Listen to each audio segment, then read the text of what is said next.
So I also put the shims on the left side. I didn't show you, but it was the same process on the right. So this will just fit right in now. Not moving in any direction either.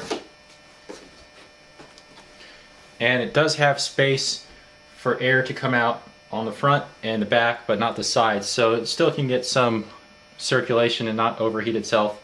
This also has a nice little channel so that it doesn't overheat. Here's where you really want to wire everything neatly. You don't want wires to cross over each other. If the wires start crossing over each other, it's going to make a big nest of wire. It's going to be really hard to take things out and put things back in. I have a really good video where I can show you what I did with my desktop and how to get rid of that problem. So I'm going to try to do something of the same flavor here.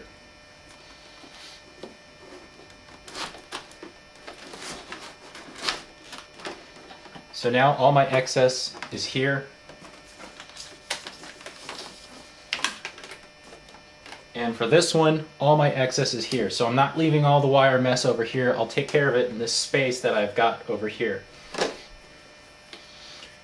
Now I've got this extra cable. Now you'll remember I've got 2 power plugs coming out on this side and 1 plug coming out on this side. So I'm going to go this way. So I've got 2 coming out on equal ends.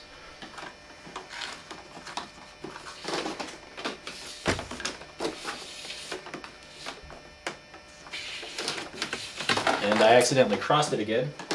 So I should go under the power plug like that.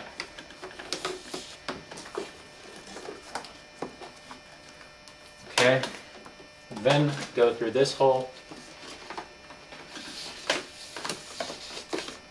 like that. Then go through this hole like that. And let me make sure I didn't cross this one by accident. Okay, there we go. So that's really nice. So those are the 2 cables there. These are 2 power cables here.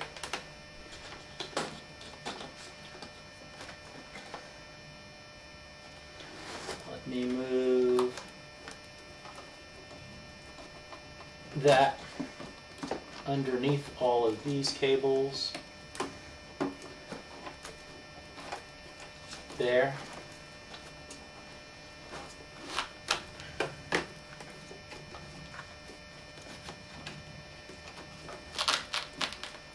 Like that.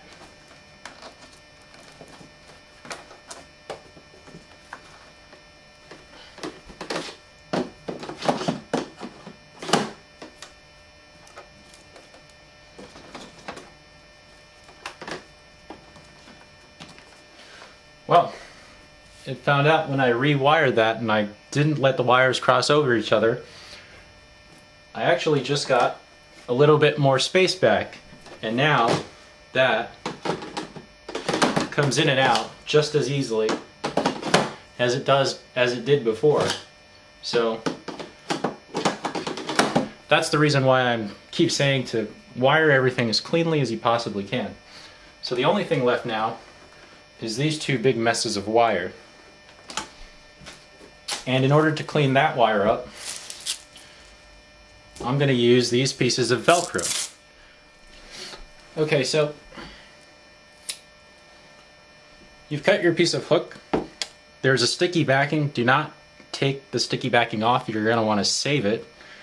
And you're going to bunch up your wires. So I kind of, to illustrate what's kind of hard to see in there, I kind of did that to the wires so that it runs the same length, back, forth. You get a nice, neat little bundle. You then take your hooks and stick a little piece of it onto the foam. Then get your bundle, go around the bundle,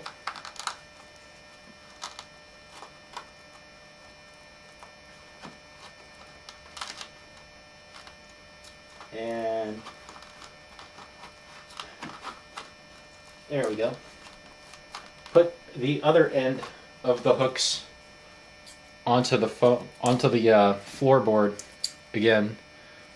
Another piece on the other side.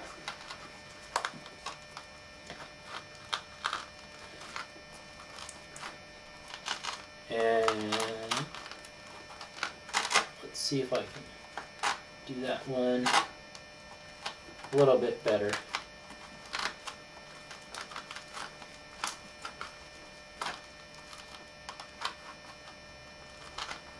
Like that.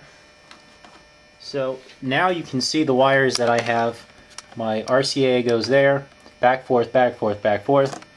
It's cleanly in there, and because these are the hooks and this is the fuzzy side, I don't have to stick a piece of fuzzy onto there. So really you can just Velcro this off and it doesn't do any harm to the case itself at all. If you start sticking pieces of Velcro with the sticky backing onto here, what you're going to find is when you peel off that backing, you're going to also take away with it some of the felt or fuzz on this floorboard. So don't do that. So that's nice and clean. Goes through there. Cleanly goes through here. Now you've got all your cables here. This is the audio out for my computer speakers. And what you can do is you can just go like that, so that when you put this top piece, it's always coming out, and it's not excessively long, so it's not a problem. And you don't have to worry about Velcroing this on and off every time you want to get access to this. So it's just there ready to go. And here's the other end, which hasn't been done. But to give you an example, if I didn't use the Velcro, it would just be a mess of wires and power cables, and really not very nice. So I'm going to fix the other side. I'll close up the top and I'll show you what the finished case looks like. Okay, so you can see I've got both sides done with the white tabs on there and there from the Velcro. A little side note, my initial idea was to use these power strips, which I got from Radio Shack for about 12 bucks for 2 of them, and I was going to put it here